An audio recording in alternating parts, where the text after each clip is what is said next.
Hello everyone, my name is Sadea and I will be reading War in Southeast Asia, Chapter 49. The war in Vietnam was costing billions of dollars a year.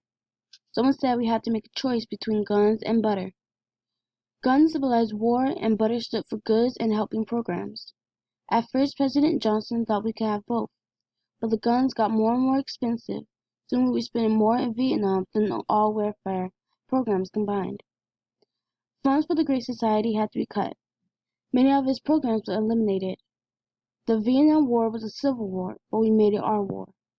It became a battle between the most powerful nation in the world and a small country of farmers. It was bombers, helicopters, and rockets in the nation, with water buffalo and barefoot runners. What were we fighting for?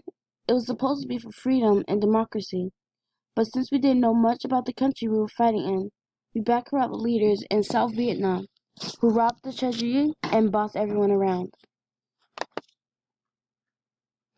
It is easy to see mistakes after you make them. That is called hindsight. No nation wants to make mistakes. We didn't enter the Vietnam War in order to do wrong. It was the issue of communism that caught us. The North Vietnamese were getting money and supplies from communist China, and from the Soviets too.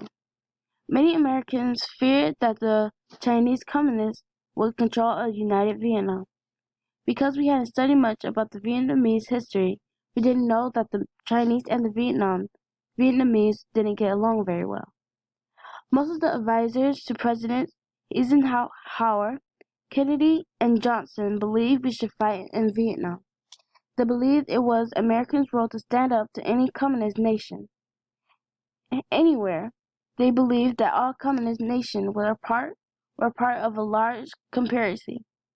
If Vietnam was allowed to be communist, everyone seemed sure that all of Southeast Asia would soon follow.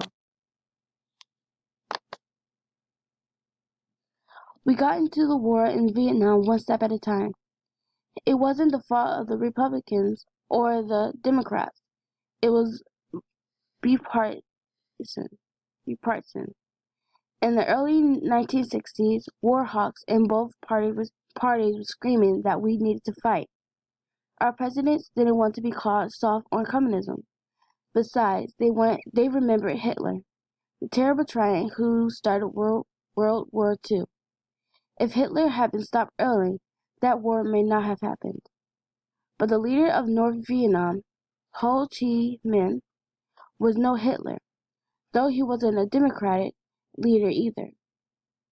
We sent more than 500,000 Americans to do battle in the Faroe land. We got deeper and deeper into the Vietnamese jungle, and we didn't seem to know how to get out.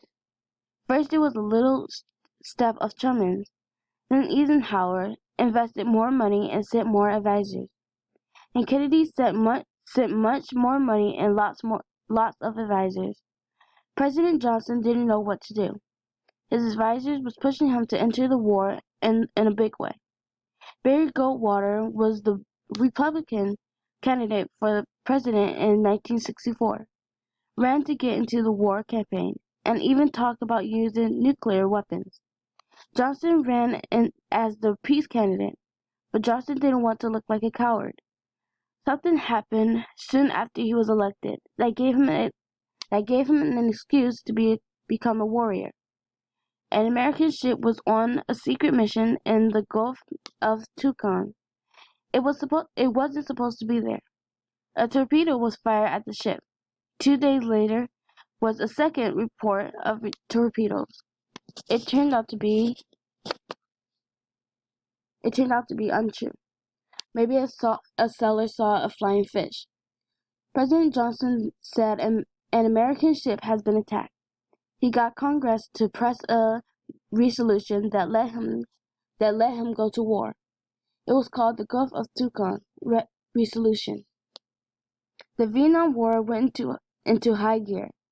We were bombing North Vietnam. Before we finished, we dropped more bombs on that small country than we had on both Germany and Japan during all World War II.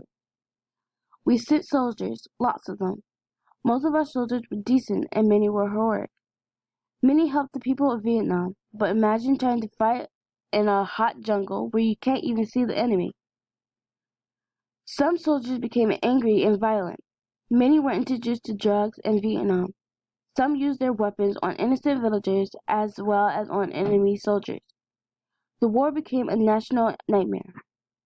The Pentagon, which is the name for our military control center, just couldn't understand how guerrilla fighters who had their ammunition carried over jungle trails on the backs of old men and women could beat a modern army supplied by helicopters. The military chiefs kept telling the president that if we just sent a few thousand more soldiers and dropped a few more bombs, it will all be over. But the old men and women and the guerrilla fighters, who seemed to know how to vanish into the jungle, finally made the great and mighty United States to give up and go home. We thought we were doing the right thing when we began, but we didn't understand what the war was all about. It was about freedom. The Vietnamese wanted to be free of foreign rule. They wanted to choose their own leaders. They wanted freedom even to make the wrong decisions. This was a nasty civil war. We soon made it much worse. We made it a high-tech war.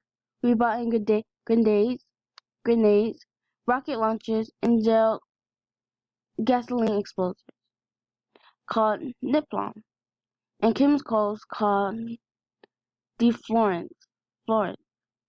that took all the leaves off the jungle trees. And we still couldn't beat the Vietnamese.